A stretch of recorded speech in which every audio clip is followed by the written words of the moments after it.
దేవుని పరిశుద్ధ నామానికి మహిమ కలుగునుగాక. హల్లెలూయా. మన ప్రభువును ప్రియరక్షకుడైన యేసుక్రీస్తు శ్రేష్టమైన నామంలో నేటి కూడికకు హాజరైన మీ అందరికీ కూడా నా హృదయపూర్వకమైన వందనాలు తెలియజేస్తా ఉన్నాను. దేవుని మహాకృప కనికరాలను బట్టి దేవుడి రీతిగా మనల్ని సజీవుల సంఖ్యలో ఉంచి ఈ రీతిగా ఇక్కడ స్తుతి కూడికలో పాల్గొనడానికి ప్రభు సహాయము చేశారు. లేఖనాల నుంచి ఒక మాటను ధ్యానం చేసుకుందాం. ఎఫెసీయులకు రాసిన పత్రిక 2వ అధ్యాయము 8వ వచనము అలాగే 9వ వచనం. ఎఫెసీయులకు రాసిన పత్రిక 2వ అధ్యాయము 8వ వచనం నుంచి చదువుతూ ఉన్నాను, గమనించండి. మీరు విశ్వాసము ద్వారా కృపచేతనే రక్షించబడి ఉన్నారు. ఇది మీ వలన కలిగినది కాదు, దేవుని వరమే. అది క్రియల వలన కలిగినది కాదు, గనుక ఎవడును అతిశయపడ వీలు లేదు. ప్రార్థన. మమ్మల్ని తిమిక్కిలిగా ప్రేమించిన మా ప్రియ పరలోకపు తండ్రి, ఉదయకాల సమయంలో మీ పాద సన్నిధి చేరటానికి మీరు చూపిన కృపను బట్టి స్తోత్రాలు. రాజా, ఈ సమయంలో మీరు ఏర్పాటు చేసిన వాక్య భాగాన్ని బట్టి స్తుతిస్తూ ఉన్నాం. ఈ మాటల్ని మా వినికిడిలో దీవించండి, మా సమయాన్ని దీవెనకరంగా మార్చండి. రాజా, ప్రతి ఒక్కరిని మీ హస్తాలకు అప్పచెప్తూ ఉన్నాం. మీ ఆత్మకార్యాలు మెండుగా జరగనివ్వండి. వినగలిగిన చెవిని, గ్రహించే హృదయాన్ని మా అందరికీ దయచేయండి అయ్యా. అల్పుడైన నన్ను మరుగు చేయండి, మీ ఆత్మచేత నింపి వాడుకోమని బతిమాలుకుంటున్నాను. సమస్తాన్ని మీ స్వాధీనంలో ఉంచుకోనండి. మీకే మహిమలు ఆరోపిస్తూ యేసయ్య పరిశుద్ధ నామంలో అడిగి వేడుకుంటున్నాము తండ్రి, ఆమేన్.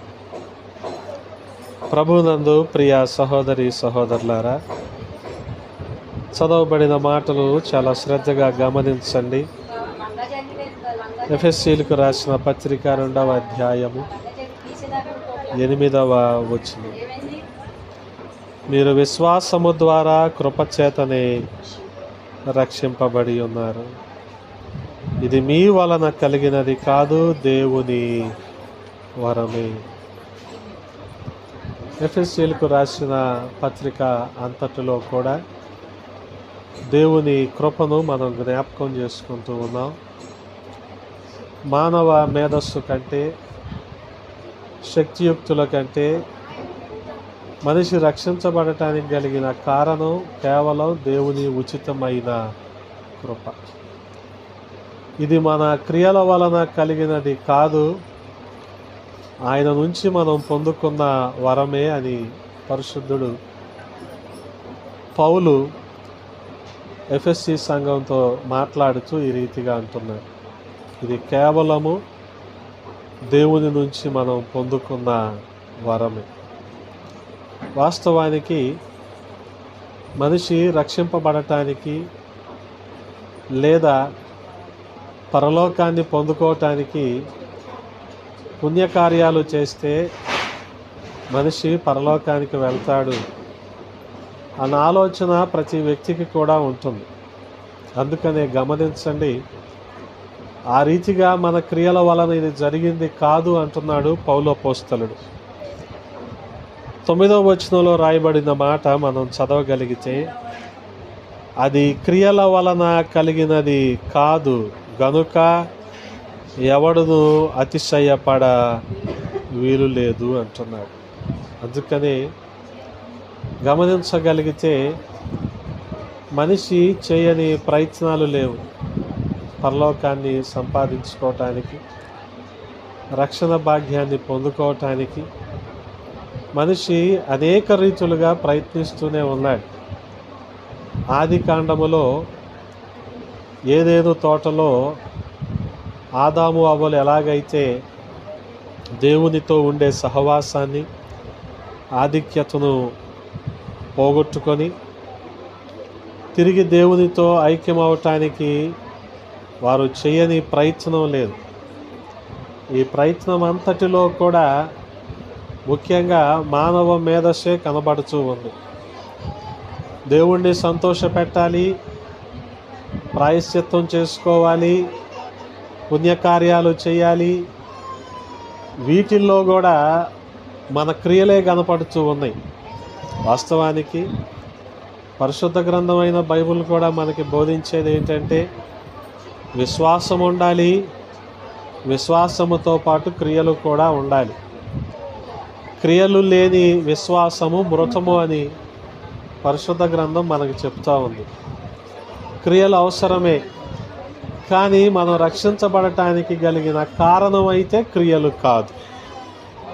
మనం రక్షించబడిన కారణం కేవలం ఆయన యొక్క కృప మాత్రమే.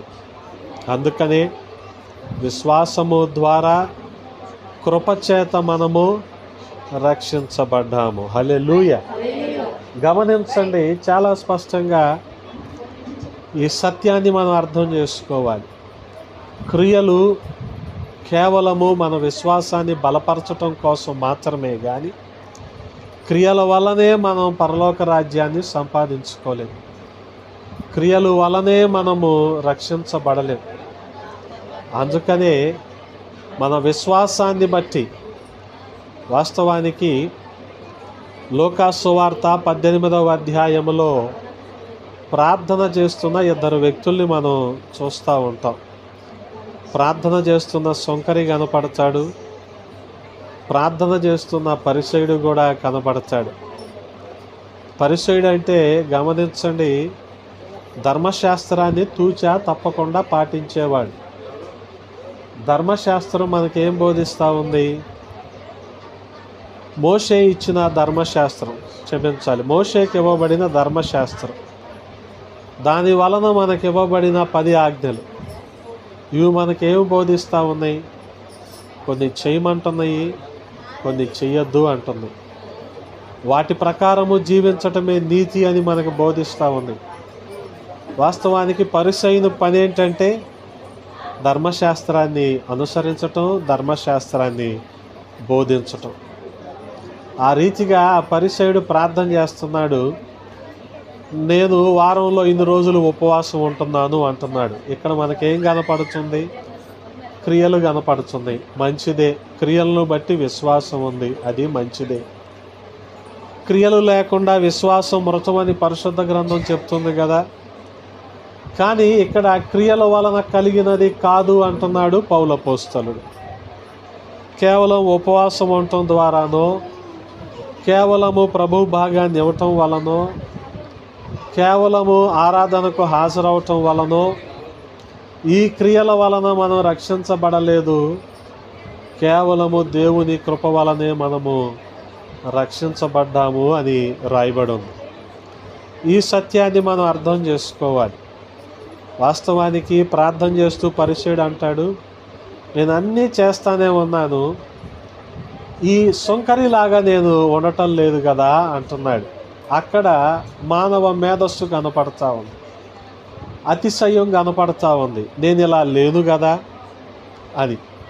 అందుకనే ఎవరు కూడా క్రియల వల్ల అతిశయించటానికి వీల్లేదంటున్నాడు పౌలు అపోస్తలుడు. గొప్ప ఆధ్యాత్మిక సత్యాన్ని మనకు బోధిస్తూ ఉన్నాడు. ఎవరు కూడా తమ క్రియల వలన, తమ భక్తి వలన, తమ నీతి వలన అతిశయించటానికి వీల్లేదు అంటున్నాడు. అందుకని గమనించగలిగితే అది క్రియల వలన కలిగినది కాదు గనుక ఎవడును అతిశయపడ వీలు లేదు. అందుకనే మీరు విశ్వాసము ద్వారా కృపా చేతనే రక్షించబడి ఉన్నారు. హల్లెలూయా. కాబట్టి గమనించండి, రక్షణ దీని మూలంగా కలిగింది. మన క్రియల మూలంగా కలిగినది కాదు. కానీ పరిసయ్యుడు ఎంతసేపు క్రియల గురించే మాట్లాడుతున్నాడు, క్రియల గురించే అతిశయపడుతున్నాడు. తన భక్తి అంటున్నాడు, తన నీతి అంటున్నాడు, ఇన్ని రోజులు నేను ఉపవాసం ఉంటున్నాను అంటున్నాడు. కానీ గమనించండి, సొంకరి తనను తాను తగ్గించుకొని ఆకాశం వైపు కన్నులెత్తి చూడటానికి కూడా నాకు ధైర్యం సరిపోవటం లేదు అని రొమ్ము కొట్టుకుంటూ ప్రార్థన చేస్తున్న విధానాన్ని మనం చూస్తూ ఉన్నాం. అందుకని ప్రియ సహోదరి సహోదరులారా, దేవుడు మన పట్ల కరుణా సంపన్నుడై తన కృపా కనికరాల చేత మనకివ్వబడిన రక్షణ ఇది. ఈ రక్షణ అమూల్యమైన రక్షణ. ఈ రక్షణను మనము జాగ్రత్తగా అంతము వరకు కాపాడుకొనవలసిన వారమై ఉన్నాం. అందుకనే ఇదే అధ్యాయములో 4వ వచనంలో రాయబడిన మాట, అయినను దేవుడు కరుణా సంపన్నుడై ఉండి మనము మన అపరాధముల చేత చచ్చిన వారమై ఉండినప్పుడు సహితము మన ఎడల చూపిన తన మహా ప్రేమ చేత మనలను క్రీస్తుతో కూడా బ్రతికించెను.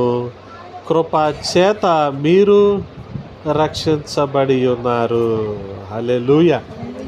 వాస్తవానికి మన క్రియలనే మనం జ్ఞాపకం చేసుకోగలిగితే, మనము మన అపరాధాల చేత చచ్చిన వారంగా ఉన్నప్పుడు యేసుక్రీస్తు ప్రభువారు తన ప్రేమ చేత మనల్ని బ్రతికించారు. అందుకనే ఆయన మహాకృప చేత మనము రక్షించబడ్డాం. గొప్ప సత్యాన్ని మనం తెలుసుకుంటున్నాం. ఆయన కృప చేత మనము రక్షించబడ్డాం.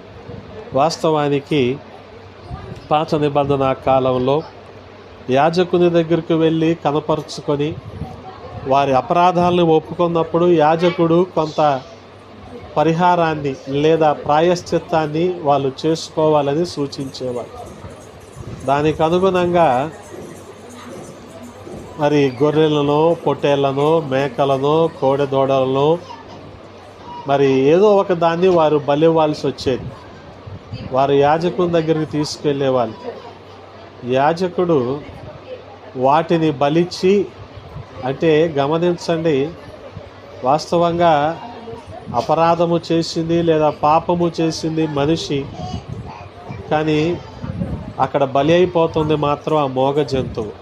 అంటే ఆ మనిషి పాపాలకు బదులుగా ఆ జంతువు బలి అయిపోతుంది. దానివల్ల ప్రాయశ్చిత్తం మనిషి పొందుకుంటున్నాడు అని అనుకున్నాడు. కానీ యోహాను సువార్త ప్రారంభంలో మనం చూడగలిగితే యోహాను అంటాడు, యేసుక్రీస్తు ప్రభు వారిని చూసిన వెంటనే, ఇదిగో లోక పాపాన్ని మోసుకొని పోయే దేవుని గొర్రెపిల్ల అంటాడు. ఆ రీతిగా ఈ లోకంలో ఉన్న మానవాళి పాపమంతా కూడా యేసుక్రీస్తు ప్రభు వారి వీపున పడింది. ఆయన మన పాపాన్ని మోసుకొని కలువరి శిలువ మీద ఆయన బలి అయిపోయాడు.